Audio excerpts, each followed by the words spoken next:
This is one of the other little Jimmy Fifi elevators at the Galleria parking garage. There's Adam. This is the one that Dandy Andy got stuck in.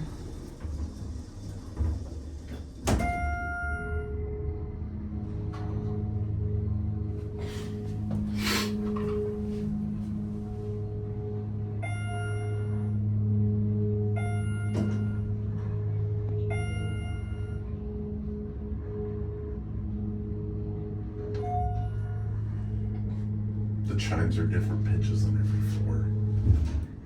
Well, that's part of the BJF elevator company. All right, I do not want to know what's going on over there. So, as we always have to say, this mall used to have a Nordstrom, but due to blank coming in via the Metrolink from East St. Louis and delinquent shrinkers like Joe Fleischer, the Nordstrom went out of business. We might be ending it here.